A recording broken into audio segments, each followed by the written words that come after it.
ça ici. Permettre aussi aux autres de pouvoir nous suivre par là. Voilà, c'est bon.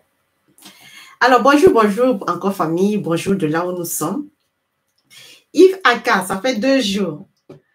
Je vais bien. J'espère que toi aussi ça va. Ibrahim, bonjour, bonjour. Bonjour famille. Hein. Bonjour.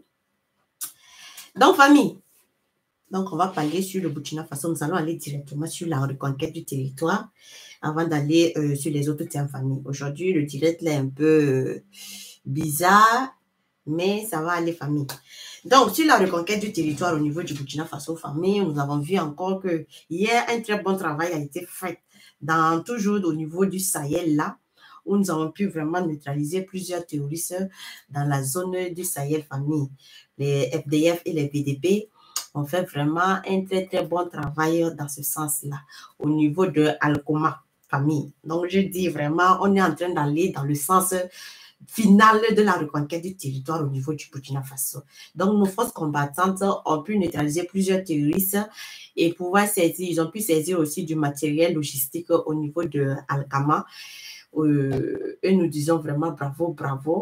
Voilà, parce que le matin très tôt, le jeudi, hier, plusieurs terroristes sont venus avec des positions pour attaquer la position de Alkama avant de se saisir d'une importante matériel de guerre permettant aux malfaiteurs familles. Donc, des vecteurs aériens burkinabés et nigérians ont achevé des fouillards dans les parfaites coordinations et ils ont pu vraiment prendre d'importantes matériels.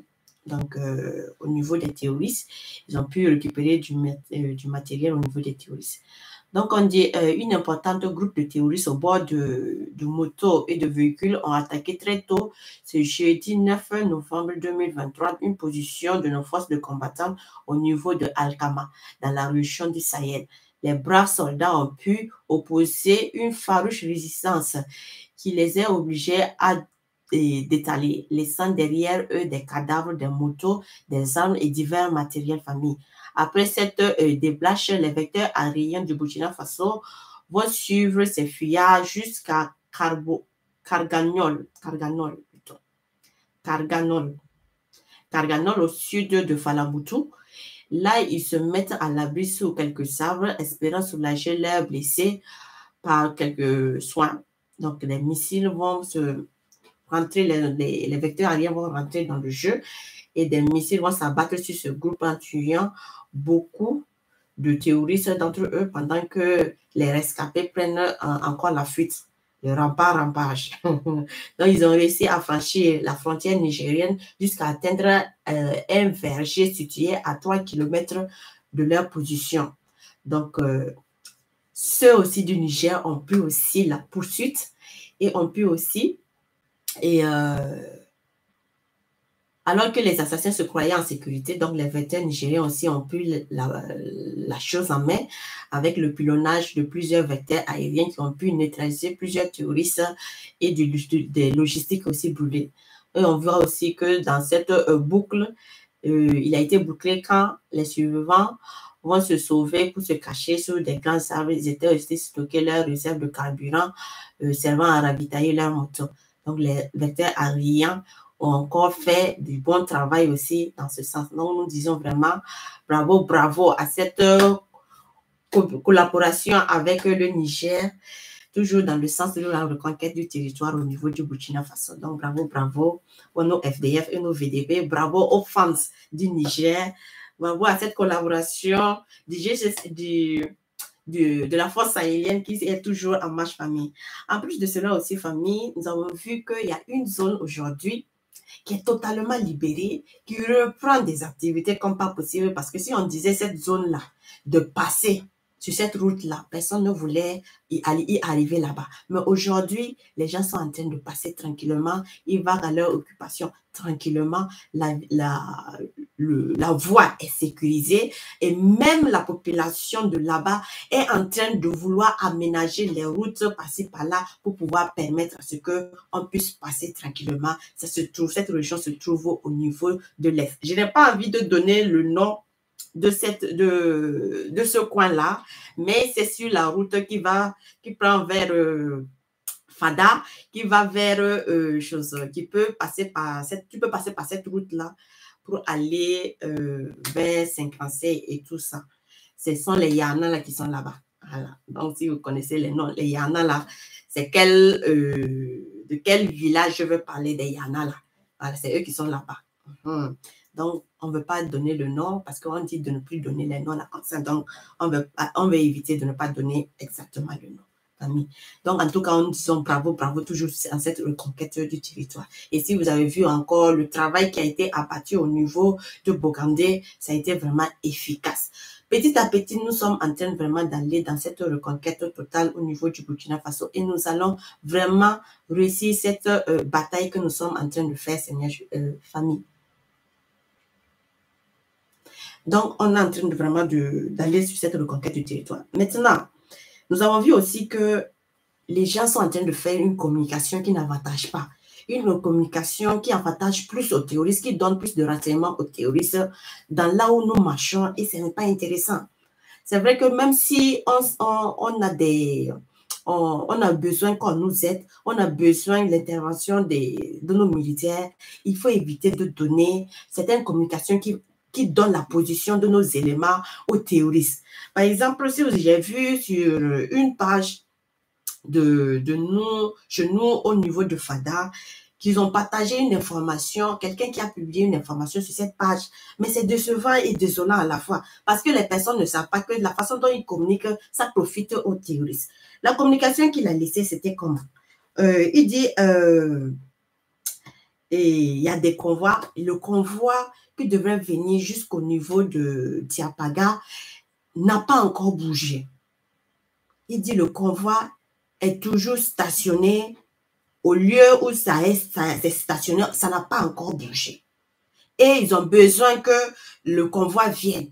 Ils disent que ça n'a pas encore bougé, ça y est toujours dans telle localité. Mais là, quand tu donnes cette information, tu es en train de renseigner au fait aux terroristes que le convoi veut bouger.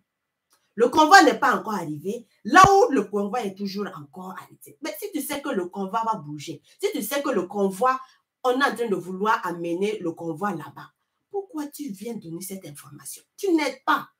Au contraire, tu renseignes aux terroristes que ne vous en faites pas.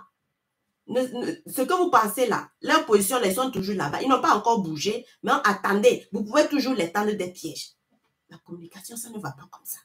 Même si les choses, vous avez besoin de nourriture, vous avez besoin qu'on vous ravitaille rapidement. Ne donnez pas ces genre d'informations-là comme ça, famille. Hein? Voilà, contrôlons-nous pour pouvoir aider aussi la transition à pouvoir, sur cette lutte de la reconquête du territoire là, à pouvoir réussir totalement sans qu'on ait des embuscades, que les terroristes ne puissent savoir nos positions de déplacement pour qu'on ne puisse pas tendre des embuscades à nos éléments, hein, famille. Donc, en plus de cela, si on quitte sur cette affaire de communication, famille, nous avons vu qu'au niveau du sommet sudano-africain ou arabo-africain, donc, le président Ibrahim Traoré a écouté son peuple, puisque le peuple ne voulait pas qu'il se déplace. Le peuple demandait à ce qu'il se fasse représenter. Et nous avons vu que le président a écouté son peuple et il a laissé à ce que le président de l'hémicycle de l'Altité, non, on va dire comment? Le président de l'Assemblée nationale de la transition est allé le représenter. Représente le Burkina Faso au niveau au niveau de l'Arabie Saoudite. Donc, c'est M. Ousmane Bourma qui va représenter le président Ibrahim Traoré à cette section-là. Donc, le président du capitaine Ibrahim Traoré, sur la représentation du capitaine Ibrahim Traoré, avec la délégation représentée par l'Assemblée législative de la transition ALTT du Parlement, donc le docteur Ousmane Bougouma plutôt, qui va représenter au sommet soudano-africain qui se tient ce vendredi-là à Riyad. Donc, docteur Bougouma est arrivé hier et il a été accueilli par plusieurs responsabilités soudanais et burkinabé, donc le chef de la diplomatie burkinabé, et Olivia Ramba, qui est aussi présente pour ce sommet-là. Et donc, c'était en fait cette information qu'on voulait aussi faire passer. Parce que si on se rappelle bien, le responsable soudano et saoudien voulait que ce soit le président qui puisse participer. Mais comme le peuple a eu à dire au président de ne pas bouger, il a écouté son peuple et il a envoyé une représentation. Donc, je dis vraiment merci, merci.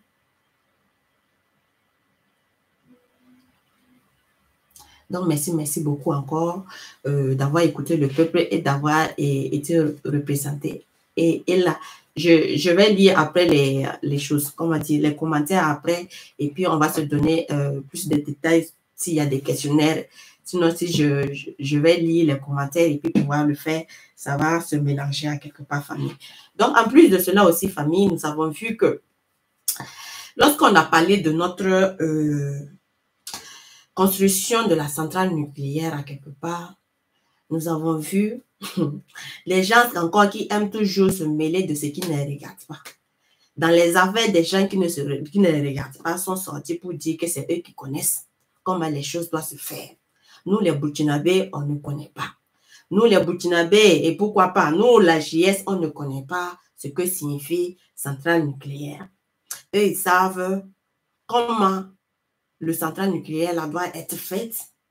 Ils savent aussi que comment dans tous les autres pays là, si ce n'est pas eux qui peuvent faire la chose, la personne ne peut le faire. Alors, nous avons vu que cette histoire de centrale nucléaire a fait mouche à quelque part. Fait mouche sur notre ex-partenaire, la France. La France qui sort pour dire que le directeur qui est concerné dans cette affaire de centrale nucléaire là, qui sort pour nous dire que nous, on ne connaît pas les choses. Nous, on est en retard. Donc, on a vu que l'Agence internationale d'énergie atomique, l'AEA, le directeur français qui s'occupe d'une agence atomique aussi, ou le ministre de la Défense, qui sont en train de dire que nous, on ne peut pas mettre la centrale nucléaire en place parce que nous manquons d'expérience. En plus de cela, du manque d'expérience, que l'AEA ne pouvait pas nous donner l'autorisation pour la construction de cette centrale nucléaire. Toujours la France. Bon. AEA, c'est quoi? En fait, c'est une organisation internationale sous l'égide de l'ONU.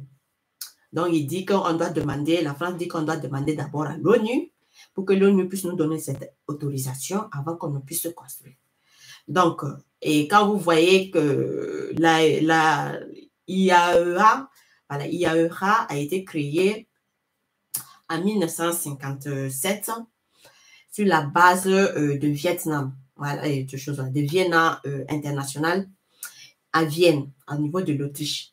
Donc, dans le sens de promouvoir les usagers pacifiques de l'énergie nucléaire et à limiter le développement de ses applications militaires. Nous, on est en train de vouloir construire une centrale nucléaire civile dans plusieurs pays. Dans plusieurs pays, ils n'ont pas eu à passer par IAEA. Ils n'ont pas eu à passer par ça. De la même façon que les autres pays n'ont pas eu à passer par ça là. C'est de cette façon que la force sahélienne ne passera pas par ça. Et si c'est les gens dans ce domaine-là, il y a Lamine Zorgo qui est spécialiste dans ça.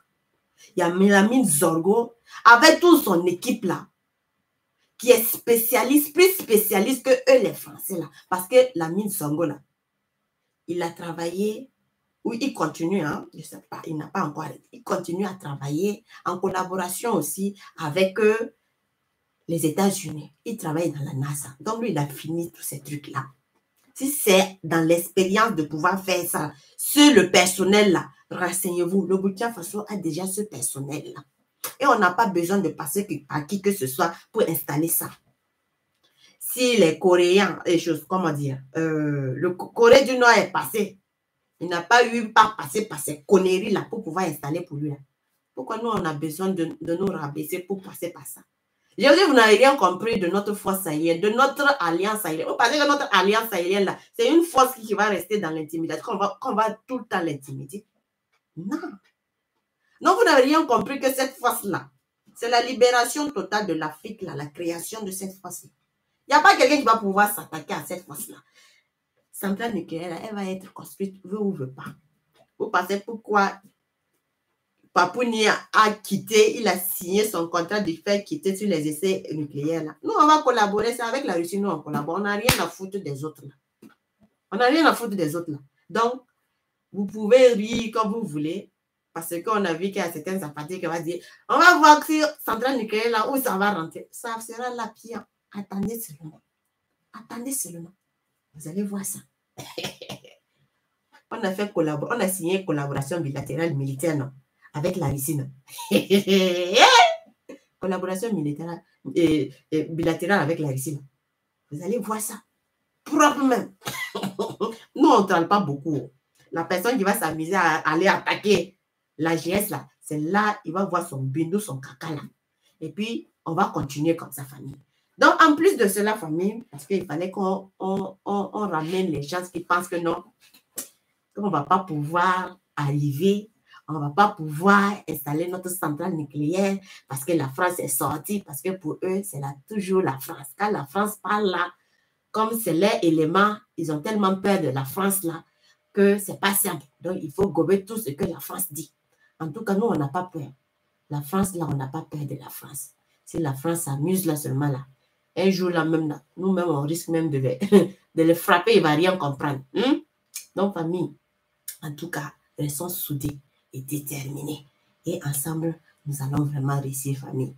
En plus de cela aussi, famille, alors, nous allons aussi passer, je ne vais pas donner sur l'actualité au niveau du Niger, mais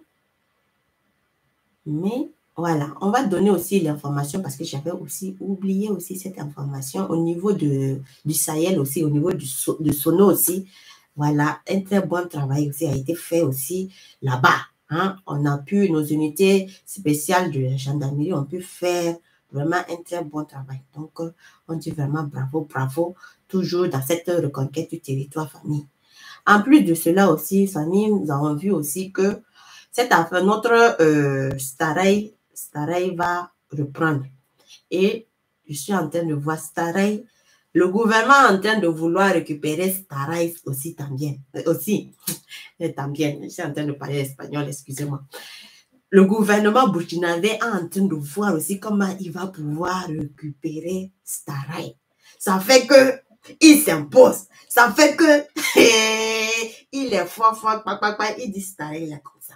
Déjà, le gouvernement commence à participer dans cette affaire de Stareil. Déjà, ce qui est très bien, Stareil n'est plus totalement, comment dire, privatisé comme ça. Si vous voyez aujourd'hui, le gouvernement a appuyé la structure Stareil. Bon, ce sont les trucs ferroviaires. Stareil, c'est les trucs ferroviaires à pouvoir redémarrer. Voilà, à pouvoir redémarrer.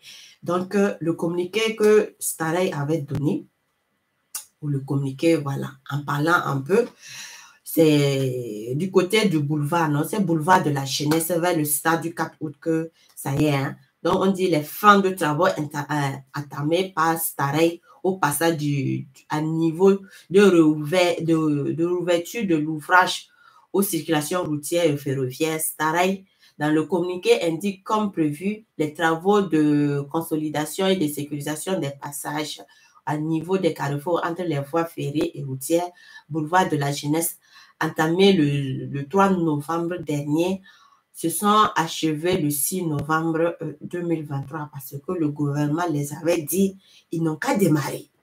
Ils avaient arrêté, ils n'ont qu'à démarrer. S'ils ne démarrent pas, on va récupérer licence là aussi. Donc, c'était chaud. Ils ont travaillé nuit et jour pour pouvoir remettre les choses en place. Donc, on dit en effet, du fait du professionnalisme des techniques de l'entreprise qui ont travaillé du jour comme de nuit, je vous ai dit, grâce à l'appui des autorités policières et communales, le délai du 6 septembre fixé dès le départ a été respecté. C'est donc un ouvrage entièrement consolidé et sécurisé qui a été rouvert aux circulations routières et ferroviaires dans la soirée du 6 novembre 2023 et pour la suite de l'approvisionnement au Burkina Faso via les rails, les produits de grande consommation.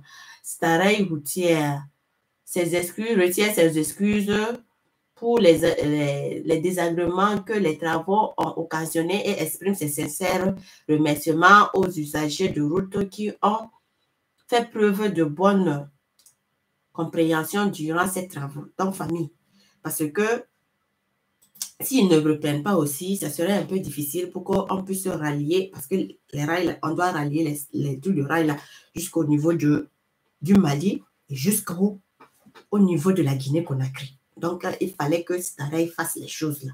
Et donc, le gouvernement aussi, je pense que le gouvernement aussi les avait soutenus, il avait donné aussi quelque chose aussi pour pouvoir faire les choses là bien. Donc, on dit vraiment bravo.